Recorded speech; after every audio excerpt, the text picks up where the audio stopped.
இயேசுவை நேசிப்பவர்கள் பைபிளை வாசிப்பார்கள். இந்த சேனலை பின்பற்றினால் ஓராண்டில் வேதாகமத்தை வாசித்து முடித்து விடலாம். ஃபாலோ பண்ணுங்க, சப்ஸ்கிரைப் பண்ணுங்க. யாத்திராகமம் 23ஆம் அதிகாரம். அபாண்டமான சொல்லை ஏற்றுக்கொள்ளாயாக, கொடுமையுள்ள சாட்சிக்காரனாய் இருக்க ஆகாதவனோடே கலவாயாக, தீமை செய்ய திரளான பேர்களை பின்பற்றாதிருப்பாயாக, வழக்கிலே நியாயத்தை புரட்ட மிகுதியானவர்களின் பட்சத்தில் சாய்ந்து உத்தரவு சொல்லாதிருப்பாயாக, வியாச்சியத்திலே தரித்திரனுடைய முகத்தை பாராயாக, உன் சத்துருவின் மாடாவது அவனுடைய கழுதையாவது தப்பி போக கண்டால் அதை திரும்ப அவனிடத்தில் கொண்டு போய் விடுவாயாக. உன்னை பகைக்கிறவனுடைய கழுதை சுமையோடு விழுந்து கிடக்க கண்டாயானால் அதற்கு உதவி செய்யாதிருக்கலாமா? அவசியமாய் அவனோட கூட அதற்கு உதவி செய்வாயாக. உன்னிடத்தில் இருக்கிற எளியவனுடைய வியாச்சியத்தில் அவனுடைய நியாயத்தை புரட்டாயாக. கள்ள காரியத்துக்கு தூரமாயிருப்பாயாக. குற்றமில்லாதவனையும் நீதிமானையும் கொலை செய்யாயாக. நான் துன்மார்க்கனை நீதிமான் என்று தீர்க்க மாட்டேன். பரிதானம் வாங்காதிருப்பாயாக. பரிதானம் பார்வையுள்ளவர்களை குருடாக்கி நீதிமான்களின் வார்த்தைகளை புரட்டும். அந்நியனை ஒடுக்காயாக. எகிப்து தேசத்தில் அந்நியர்களாயிருந்த நீங்கள் அந்நியனுடைய இருதயத்தை அறிந்திருக்கிறீர்களே. 6 வருஷம் நீ உன் நிலத்தில் பயிரிட்டு அதன் பலனை சேர்த்துக்கொள். 7ஆம் வருஷத்தில் உன் ஜனத்திலுள்ள எளியவர்கள் புசிக்கவும் மீதியானதை வெளியின் ஜந்துக்கள் தின்னவும் அந்த நிலம் சும்மா கிடக்க விட்டு விடுவாயாக. உன் திராட்சத் தோட்டத்தையும் உன் ஒலிவத் தோப்பையும் அப்படியே செய்வாயாக. 6 நாள் உன் வேலையை செய்து 7ஆம் நாளிலே உன் மாடும் உன் கழுதையும் இளைப்பாறவும் உன் அடிமை பெண்ணின் பிள்ளையும் அந்நியனும் இளைப்பாறவும் ஓய்ந்திருப்பாயாக. நான் உங்களுக்கு சொன்னவைகள் யாவற்றிலும் சாவதானமாயிருங்கள். அந்நிய தேவர்களின் பெயரை சொல்ல வேண்டாம். அது உன் வாயிலிருந்து பிறக்க கேட்கப்படவும் வேண்டாம். வருஷத்தில் 3 தரம் எனக்கு பண்டிகை ஆசரிப்பாயாக. புளிப்பில்லா அப்ப பண்டிகையை கொண்டாடி நான் உனக்கு கட்டளையிட்டபடியே ஆபிப் மாதத்தின் குறித்த காலத்தில் 7 நாள் புளிப்பில்லா அப்பம் புசிப்பாயாக. அந்த மாதத்தில் எகிப்திலிருந்து புறப்பட்டாயே, என் சந்நிதியில் வெறுங்கையாய் வரவேண்டாம். நீ வயலில் விதைத்த உன் பயிர் வேலைகளின் முதற் பலனை செலுத்துகிற அறுப்புகால பண்டிகையையும், வருஷ முடிவிலே நீ வயலில் உன் வேலைகளின் பலனை சேர்த்து தீர்ந்தபோது சேர்ப்பு கால பண்டிகையையும் ஆசரிப்பாயாக. வருஷத்தில் 3 தரம் உன் ஆண் மக்கள் எல்லாரும் கர்த்தராகிய ஆண்டவருடைய சந்நிதியில் வரக்கடவர்கள். எனக்கு இடும் பலியின் இரத்தத்தை புளித்த மாவுடன் செலுத்த வேண்டாம். எனக்கு இடும் பலியின் கொழுப்பை விடியற்காலம் வரைக்கும் வைக்கவும் வேண்டாம். உன் நிலத்தில் முதல் விளைச்சல்களில் முதற்கனியை உன் தேவனாகிய கர்த்தருடைய ஆலயத்துக்கு கொண்டு வருவாயாக. வெள்ளாட்டுக்குட்டியை அதன் தாயின் பாலிலே சமைக்க வேண்டாம். வழியில் உன்னை காக்கிறதற்கும் நான் ஆயத்தம் பண்ணின ஸ்நானத்துக்கு உன்னை கொண்டு போய் சேர்க்கிறதற்கும் இதோ நான் ஒரு தூதனை உனக்கு முன்னே அனுப்புகிறேன். அவர் சமூகத்தில் எச்சரிக்கையாயிருந்து அவர் வாக்குக்கு செவிகொடு. அவரை கோபப்படுத்தாதே. உங்கள் துரோகங்களை அவர் பொறுப்பதில்லை. என் நாமம் அவர் உள்ளத்தில் இருக்கிறது. நீ அவர் வாக்கை நன்றாய் கேட்டு நான் சொல்வதையெல்லாம் செய்வாயாகில் நான் உன் சத்துருக்களுக்கு சத்துருவாயும் உன் விரோதிகளுக்கு விரோதியாயும் இருப்பேன். என் தூதனானவர் உனக்கு முன் சென்று எமோரியரும் ஏத்தியரும் பெரிசியரும் கானானியரும் ஏவியரும் எபூசியரும் இருக்கிற இடத்துக்கு உன்னை நடத்தி கொண்டு போவார். அவர்களை நான் அதம் பண்ணுவேன். நீ அவர்களுடைய தேவர்களை பணிந்து கொள்ளாமலும் சேவியாமலும் அவர்கள் செய்கைகளின்படி செய்யாமலும் அவர்களை நிர்மூலம் பண்ணி அவர்களுடைய சிலைகளை உடைத்து போடுவாயாக. உங்கள் தேவனாகிய கர்த்தரையே சேவிக்க கடவீர்கள். அவர் உன் அப்பத்தையும் உன் தண்ணீரையும் ஆசீர்வதிப்பார். வியாதியை உன்னிலிருந்து விலக்குவேன். கற்பம் விழுகிறதும் மலடும் உன் தேசத்தில் இருப்பதில்லை. உன் ஆயுசு நாட்களை பூரணப்படுத்துவேன். எனக்கு பயப்படும் பயத்தை உனக்கு முன் செல்லும்படி செய்வேன். நீ செல்லும் இடமெங்கும் உள்ள ஜனங்கள் எல்லாரையும் கலங்கடித்து உன் சத்துருக்கள் எல்லாரையும் முதுகு காட்ட பண்ணுவேன். உன் முகத்துக்கு முன் நின்று ஏவியரையும் கானானியரையும் ஏத்தியரையும் துரத்திவிட குளவிகளை உனக்கு முன்னே அனுப்புவேன். தேசம் பாழாய் போகாமலும் காட்டு மிருகங்கள் உனக்கு விரோதமாய் பெருகாமலும் இருக்கும்படி நான் அவர்களை ஒரே வருஷத்திற்குள்ளே உன் முன் நின்று துரத்திவிடாமல் நீ விருத்தி அடைந்து தேசத்தை சுதந்திரித்துக் கொள்ளும் வரைக்கும் அவர்களை கொஞ்சம் கொஞ்சமாய் உன் முன் நின்று துரத்தி விடுவேன். சிவந்த சமுத்திரம் தொடங்கி பெலிஸ்தரின் சமுத்திரம் வரைக்கும், வனாந்தரம் தொடங்கி நதி வரைக்கும் உன் எல்லையாயிருக்கும்படி செய்வேன். நான் அந்த தேசத்தின் குடிகளை உங்கள் கையில் ஒப்புக் கொடுப்பேன். நீ அவர்களை உன் முன்னின்று துரத்தி விடுவாய். அவர்களோடும் அவர்கள் தேவர்களோடும் நீ உடன்படிக்கை பண்ணாதிருப்பாயாக. அவர்கள் உன்னை எனக்கு விரோதமாக பாவம் செய்ய பண்ணாதபடிக்கு உன் தேசத்திலே குடியிருக்க வேண்டாம். நீ அவர்கள் தேவர்களை சேவித்தால் அது உனக்கு கண்ணியாயிருக்கும் என்றார். யாத்திராகமம் 24ஆம் அதிகாரம்.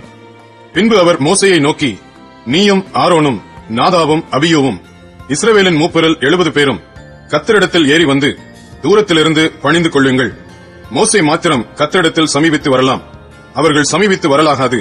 ஜனங்கள் அவனோட கூட ஏறி வர வேண்டாம் என்றார். மோசே வந்து கர்த்தருடைய வார்த்தைகள் யாவையும் நியாயங்கள் யாவையும் ஜனங்களுக்கு அறிவித்தான். அப்பொழுது ஜனங்கள் எல்லாரும் ஏக சத்தமாய் கர்த்தர் அருளின எல்லா வார்த்தைகளின்படியும் செய்வோம் என்று பிரதியுத்தரம் சொன்னார்கள்.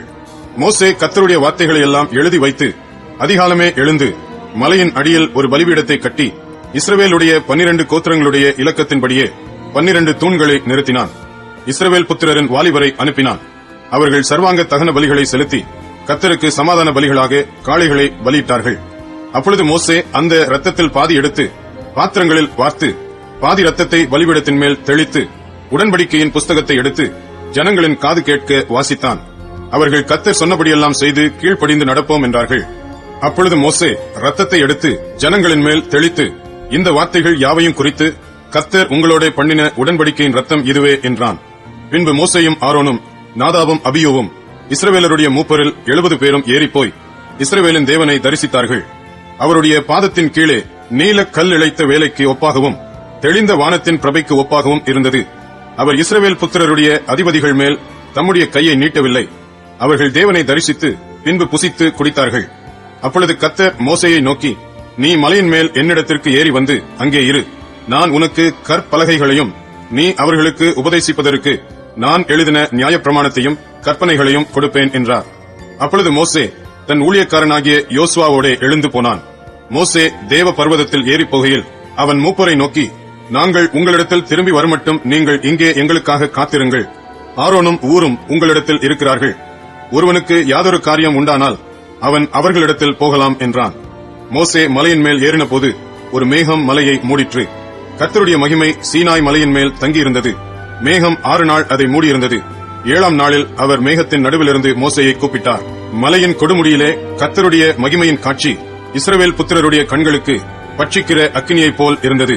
மோசே மேகத்தின் நடுவிலே பிரவேசித்து மலையின் மேல் ஏறி இரவும் பகலும் 40 நாள் மலையில் இருந்தான். யாத்திராகமம் 25ஆம் அதிகாரம். கர்த்தர் மோசேயை நோக்கி, இஸ்ரவேல் புத்திரர் எனக்கு காணிக்கையை கொண்டு வரும்படி அவர்களுக்கு சொல்லு. மனப்பூர்வமாய் உற்சாகத்துடன் கொடுப்பவன் எவனோ அவனிடத்தில் எனக்கு காணிக்கையை வாங்குவீர்களாக. நீங்கள் அவர்களிடத்தில் வாங்க வேண்டிய காணிக்கை அவன பொன்னும் வெள்ளியும் வெண்கலமும் இளநீல நூலும் இரத்தாம்பர நூலும் சிவப்பு நூலும் மெல்லிய பஞ்சு நூலும் வெள்ளாட்டு மயிரும் சிவப்பு தீர்ந்த ஆட்டுக்கடா தோலும் தகசு தோலும் சீத்தீம் மரமும் விளக்கெண்ணையும் அபிஷேக தைலத்துக்கு பரிமள வர்க்கங்களும் தூபத்துக்கு சுகந்த வர்க்கங்களும் ஏபோத்திலும் மார்பதக்கத்திலும் பதிக்கும் கோமேதக கற்களும் ரத்தினங்களுமே. அவர்கள் நடுவிலே நான் வாசம் பண்ண எனக்கு ஒரு பரிசுத்த ஸ்தலத்தை உண்டாக்குவார்களாக. நான் உனக்கு காண்பிக்கும் வாசஸ்தலத்தின் மாதிரியின்படியும் அதனுடைய எல்லா தட்டுமுட்டுகளின் மாதிரியின்படியும் அதை செய்வீர்களாக. சீத்தீம் மரத்தினால் ஒரு பெட்டியை பண்ண கடவர்கள். அதன் நீளம் 2.5 முழமும் அதன் அகலம் 1.5 முழமும் அதன் உயரம் 1.5 முழமுமாய் இருப்பதாக. அதை எங்கும் பசும்பொன் தகட்டால் மூடுவாயாக. நீ அதன் உட்புறத்தையும் வெளிப்புறத்தையும் அதனால் மூடி அதன் மேல் சுற்றிலும் பொன்னினால் திறனையை உண்டாக்கி அதற்கு 4 பொன் வளையங்களை வார்ப்பித்து அவைகளை அதன் 4 மூலைகளிலும் போட்டு ஒரு பக்கத்தில் 2 வளையங்களும் மறுபக்கத்தில் 2 வளையங்களும் இருக்கும்படி தைத்து சீத்தீம் மரத்தால் தண்டுகளை செய்து அவைகளை பொன் தகட்டால் மூடி அந்த தண்டுகளால் பெட்டியை சுமக்கும்படி அவைகளை பெட்டியின் பக்கங்களில் இருக்கும் வளையங்களிலே பாய்ச்சக் கடவாய். அந்த தண்டுகள் பெட்டியிலிருந்து கலற்றப்படாமல் அதன் வளையங்களிலே இருக்க வேண்டும். நான் உனக்கு கொடுக்கும் சாட்சி பிரமாணத்தை அந்த பெட்டியிலே வைப்பாயாக. பசும் பொன்னினாலே கிருபாசனத்தை பண்ணுவாயாக. அது 2.5 முழ நீளமும் 1.5 முழ அகலமுமாய் இருக்க கடவுது. பொன்னினால் 2 கேருபீன்களை செய்வாயாக. பொன்னை தகடாய் அடித்து அவைகளை செய்து கிருபாசனத்தின் 2 ஓரங்களிலும் வைப்பாயாக. ஒரு புறத்து ஓரத்தில் ஒரு கேருபீனையும் மறுபுறத்து ஓரத்தில் மற்ற கேருபீனையும் பண்ணிவை. அந்த கேருபீன்கள் கிருபாசனத்தின் 2 ஓரங்களிலும் அதனோட ஏக வேலையாய் இருக்கும்படி அவைகளை பண்ண கடவாய். அந்த கேருபீன்கள் தங்கள் செட்டைகளை உயர விரித்து தங்கள் செட்டைகளால் கிருபாசனத்தை மூடுகிறவைகளும் ஒன்றுக்கொன்று எதிர்முகமுள்ளவைகளுமாய் இருக்க கடவுது. கேருபீன்களின் முகங்கள் கிருபாசனத்தை நோக்குகிறவைகளாய் இருப்பதாக. கிருபாசனத்தை பெட்டியின் மீதில் வைத்து பெட்டிக்குள்ளே நான் உனக்கு கொடுக்கும் சாட்சி பிரமாணத்தை வைப்பாயாக. அங்கே நான் உன்னை சந்திப்பேன். கிருபாசனத்தின் மீதிலும் சாட்சி பெட்டியின் மேல் நிற்கும் 2 கேருபீன்களின் நடுவிலும் இருந்து நான் இஸ்ரவேல் புத்திரருக்காக உனக்கு கற்பிக்கப் போகிறவைகளை எல்லாம் உன்னோட சொல்லுவேன். சீத்தீம் மரத்தால் ஒரு மேஜையையும் பண்ணுவாயாக. அது 2 முழ நீளமும் 1 முழ அகலமும் 1.5 முழ உயரமுமாய் இருக்க கடவுது. அதை பசும் பொன் தகட்டால் மூடி சுற்றிலும் அதற்கு பொன்னினால் திறனையை உண்டாக்கி சுற்றிலும் அதற்கு 4 விரற்கடையான சட்டத்தையும் அதன் சட்டத்திற்கு சுற்றிலும் பொன்னினால் திறனையையும் உண்டாக்கி அதற்கு 4 பொன் வளையங்களை பண்ணி அவைகளை அதன் 4 கால்களுக்கு இருக்கும் 4 மூலைகளிலும் தைக்க கடவாய். அந்த வளையங்கள் மேஜையை சுமக்கும் தண்டுகளுக்கு இடங்களாயிருக்கும்படி சட்டத்தின் அருகே இருக்க வேண்டும். அந்த தண்டுகளை சீத்தீம் மரத்தினால் செய்து அவைகளை பொன் தகட்டால் மூடக்கடவாய். அவைகளால் மேஜை சுமக்கப்பட வேண்டும். அதற்குரிய தட்டுகளையும் தூப கரண்டிகளையும் கிண்ணங்களையும் பானபலி கரகங்களையும் பண்ணக்கடவாய். அவைகளை பசும் பொன்னினால் பண்ணக்கடவாய். மேஜையின் மேல் நித்தமும் என் சந்நிதியில் சமூக தப்பங்களை வைக்க கடவாய். பசும் பொன்னினால் ஒரு குத்து விளக்கையும் உண்டாக்குவாயாக. அது பொன்னினால் அடிப்பு வேலையாய் செய்யப்பட வேண்டும். அதன் தண்டும் கிளைகளும் மொக்குகளும் பழங்களும் பூக்களும் பொன்னினால் செய்யப்பட வேண்டும். 6 கிளைகள் அதன் பக்கங்களில் விட வேண்டும். குத்து விளக்கின் 3 கிளைகள் அதன் ஒரு பக்கத்திலும் குத்து விளக்கின் 3 கிளைகள் அதன் மறுபக்கத்திலும் விட வேண்டும். ஒவ்வொரு கிளையிலே வாதுமை கொட்டைக்கு ஒப்பான 3 மொக்குகளும் ஒரு பழமும் ஒரு பூவும் இருப்பதாக. குத்து விளக்கிலிருந்து புறப்படும் 6 கிளைகளிலும் அப்படியே இருக்க வேண்டும். விளக்கு தண்டிலோ வாதுமை கொட்டைக்கு ஒப்பான 4 மொக்குகளும் பழங்களும் பூக்களும் இருப்பதாக. அதிலிருந்து புறப்படும் 2 கிளைகளின் கீழ் ஒரு பழமும் வேறு 2 கிளைகளின் கீழ் ஒரு பழமும் மற்றொரு 2 கிளைகளின் கீழ் ஒரு பழமும் இருப்பதாக. விளக்கு தண்டிலிருந்து புறப்படும் 6 கிளைகளுக்கும் அப்படியே இருக்க வேண்டும். அவைகளின் பழங்களும் அவைகளின் கிளைகளும் பொன்னினால் உண்டானவைகளாய் இருப்பதாக. அவையெல்லாம் தகடாய் அடித்த பசும் பொன்னால் செய்யப்பட்ட ஒரே வேலையாய் இருக்க வேண்டும். அதில் 7 அகல்களை செய்வாயாக. அதற்கு நேரெதிராய் எரியும்படிக்கு அவைகள் ஏற்றப்பட கடவது. அதன் கத்திரிகளும் சாம்பல் பாத்திரங்களும் பசும் பொன்னினால் செய்யப்படுவதாக. அதையும் அதற்குரிய பனிமூட்டுகள் யாவையும் 1 தாலந்து பசும் பொன்னினால் பண்ண வேண்டும். மலையிலே உனக்கு காண்பிக்கப்பட்ட மாதிரியின்படியே அவைகளை செய்ய எச்சரிக்கையாயிரு. யாத்திராகமம் 26ஆம் அதிகாரம். மேலும் திரித்த மெல்லிய பஞ்சு நூலினாலும் இளநீல நூலினாலும் இரத்தாம்பர நூலினாலும் சிவப்பு நூலினாலும் நெய்யப்பட்ட 10 மூடு திரைகளால் வாசஸ்தலத்தை உண்டு பண்ணுவாயாக. அவைகளில் விசித்திர வேலையாய் கேருபீன்களை செய்ய கடவாய். ஒவ்வொரு மூடு திரையும் 28 முழ நீளமும் 4 முழ அகலமுமாயிருப்பதாக. மூடு திரைகள் எல்லாம் ஒரே அளவாயிருக்க வேண்டும். 5 மூடு திரை ஒன்றோடொன்று இணைக்கப்பட்டிருக்க வேண்டும். மற்ற 5 மூடு திரைகளும் ஒன்றோடொன்று இணைக்கப்பட்டிருக்க வேண்டும். இணைக்கப்பட்ட ஒரு மூடு திரையின் கடையோரத்தில் இளநீல நூலால் காதுகளை உண்டு பண்ணு. இணைக்கப்பட்ட மற்ற மூடுதிரையின் கடையோரத்திலும் அப்படியே செய்வாயாக. காதுகள் ஒன்றோடொன்று இணையும்படி ஒரு மூடுதிரையில் 50 காதுகளையும் இணைக்கப்பட்ட மற்ற மூடுதிரையின் ஓரத்தில் 50 காதுகளையும் உண்டு பண்ணுவாயாக. 50 பொன் கொக்கிகளையும் பண்ணி மூடுதிரைகளை ஒன்றோடொன்று அந்த கொக்கிகளால் இணைத்து விடுவாயாக. அப்பொழுது அது ஒரே வாசஸ்தலமாகும். வாசஸ்தலத்தின் மேல் கூடாரமாக போடும்படி ஆட்டு மயிரால் 11 மூடுதிரைகளை உண்டு பண்ணுவாயாக. ஒவ்வொரு மூடுதிரை 30 முழ நீளமும் 4 முழ அகலமுமாய் இருக்க வேண்டும். 11 மூடுதிரைகளும் ஒரே அளவாய் இருக்க வேண்டும். 5 மூடுதிரைகளை ஒன்றாகவும் 6 மூடுதிரைகளை ஒன்றாகவும் இணைக்க வேண்டும். 6ஆம் மூடுதிரையை கூடாரத்தின் முகப்பிற்கு முன்னே மடித்து போடுவாயாக. இணைக்கப்பட்ட ஒரு மூடுதிரையின் கடையோரத்தில் 50 காதுகளையும் இணைக்கப்பட்ட மற்ற மூடுதிரையின் ஓரத்தில் 50 காதுகளையும் உண்டு பண்ணி 50 வெண்கல கொக்கிகளை செய்து கொக்கிகளை காதுகளில் மாட்டி ஒரே கூடாரமாகும்படி அதை இணைத்து விடுவாயாக. கூடாரத்தின் மூடுதிரைகளில் மிச்சமான பாதி மூடுதிரை வாசஸ்தலத்தின் பின்புறத்தில் தொங்க வேண்டும். கூடாரத்தினுடைய மூடுதிரைகளின் நீளத்திலே மீதியானதில் இந்த புறத்தில் 1 முழமும் அந்த புறத்தில் 1 முழமும் வாசஸ்தலத்தை மூடும்படி அதன் பக்கங்களிலே தொங்க வேண்டும்.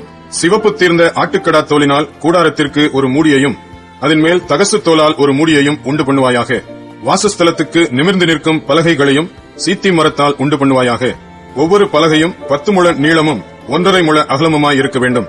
ஒவ்வொரு பலகைக்கும் ஒன்றோடொன்று ஒத்து இசைந்திருக்கும் 2 கழுந்துகள் இருக்க வேண்டும்.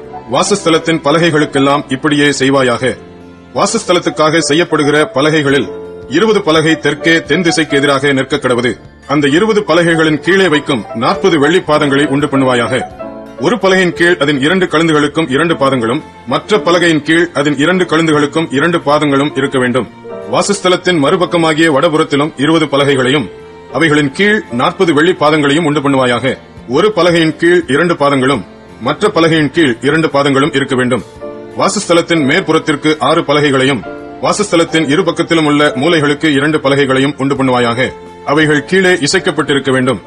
மேலேயும் ஒரு வளையத்தினால் இசைக்கப்பட்டிருக்க வேண்டும். 2 மூலைகளுக்கும் அப்படியே இருக்க வேண்டும். அவைகள் 2 மூலைகளுக்காகும். அந்தப்படி 8 பலகைகள் இருக்க வேண்டும். ஒவ்வொரு பலகையின் கீழ் 2 பாதங்களாக 16 வெள்ளி பாதங்களும் இருக்க வேண்டும். சீத்தி மரத்தால் வாசஸ்தலத்தின் ஒரு பக்கத்து பலகைகளுக்கு 5 தாழ்பாள்களையும் வாசஸ்தலத்தின் மறுபக்கத்து பலகைகளுக்கு 5 தாழ்பாள்களையும் வாசஸ்தலத்தின் மேற்புறமான பின்பக்கத்து பலகைகளுக்கு 5 தாழ்பாள்களையும் பண்ணுவாயாக. நடுத்தாழ்பாள் ஒரு முனை தொடங்கி மறுமுனை மட்டும் பலகைகளின் மையத்தில் உருவ பாய்ச்சப்பட்டிருக்க வேண்டும்.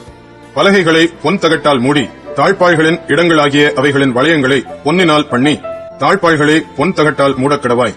இவ்விதமாக மலையின் மேல் உனக்கு காண்பிக்கப்பட்ட மாதிரியின்படியே வாசஸ்தலத்தை நிறுத்துவாயாக. இளநீல நூலும் இரத்தாம்பர நூலும் சிவப்பு நூலும் திரித்த மெல்லிய பஞ்சு நூலுமான இவற்றால் ஒரு திரைச்சீலையை உண்டு பண்ண கடவாய். அதிலே விசித்திர வேலையால் செய்யப்பட்ட கேருபீன்கள் வைக்கப்பட வேண்டும். சீத்தி மரத்தினால் செய்து பொன் தகட்டால் மூடப்பட்ட 4 தூண்களிலே அதை தொங்கவிடு. அந்த தூண்கள் 4 வெள்ளி பாதங்கள் மேல் நிற்கவும் அவைகளின் கொக்கிகள் பொன்னினால் செய்யப்படவும் வேண்டும். கொக்கிகளின் கீழே அந்த திரைச்சீலையை தொங்கவிட்டு சாட்சி பெட்டியை அங்கே திரைக்குள்ளாக வைக்க கிடவாய். அந்த திரைச்சீலை பரிசுத்த ஸ்தலத்திற்கும் மகா பரிசுத்த ஸ்தலத்திற்கும் பிரிவை உண்டாக்கும். மகா பரிசுத்த ஸ்தலத்திலே சாட்சி பெட்டியின் மீதில் கிருபாசனத்தை வைப்பாயாக. திரைக்கு புறம்பாக மேஜையையும் மேஜைக்கு எதிரே வாசஸ்தலத்தின் தென்புறமாக குத்து விளக்கையும் வைத்து மேஜையை வடபுறமாக வைப்பாயாக. இளநீல நூலும் இரத்தாம்பர நூலும் சிவப்பு நூலும் திரித்த மெல்லிய பஞ்சு நூலுமாகிய இவற்றால் சித்திர தையல் வேலையான ஒரு தொங்கு திரையையும் கூடாரத்தின் வாசலுக்கு உண்டாக்கி அந்த தொங்கு திரைக்கு சீத்தி மரத்தால் 5 தூண்களை செய்து அவைகளை பொன் தகட்டால் மூடி அவைகளுக்கு பொன் கொக்கிகளை உண்டாக்கி அவைகளுக்கு 5 வெண்கல பாதங்களை வார்ப்பிக்க கடவாய்.